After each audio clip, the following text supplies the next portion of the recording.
I love talking about art. I love talking about literature. I love talking about. I saw incredible music this week. I went to the Baked Potato on Thursday night.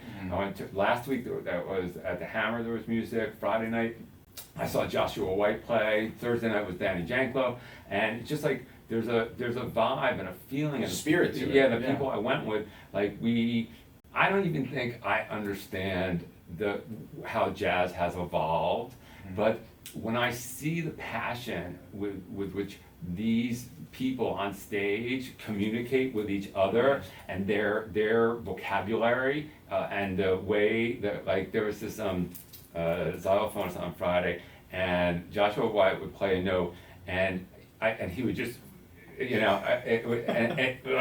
like that, and again, I'm not smart enough, but there's just this thing that happens. It's actually there's a book on this that talks about Wittgenstein and Lacan and astonishment, and for me, I like to study all these things because I'm seeking to be astonished, because I don't want to kind of just be resigned to my paradigm and being like, I teach that language is a cage, right? So to answer this is a wraparound. And it actually goes back to what you were saying about your wonder, right? You always have that lust for wonder, the sense of wonder. Right, and if you just say, it's a funny thing, when people talk, you nod your head and things agree with your paradigm, or they disagree, and that's what's fascinating to me about my pedagogical method.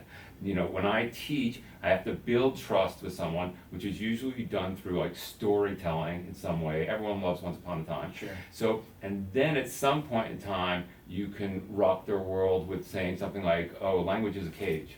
Like, you're a prisoner, or you're a slave to Instagram." But if I just walk into a room and say, "Life is meaningless," people are like, "Fuck off! I didn't pay $800 for that." Mine. He's doing too much yoga. Right, exactly. So that's what I'm kind of fascinated by now, because again, I want to learn new things, and we're all super prejudiced and biased, and we need to learn to see through new lenses, even if we disagree with them.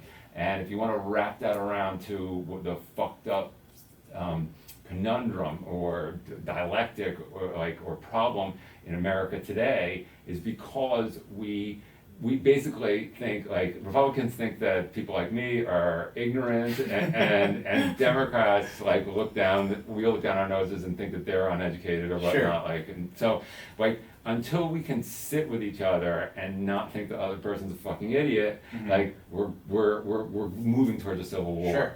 Sure.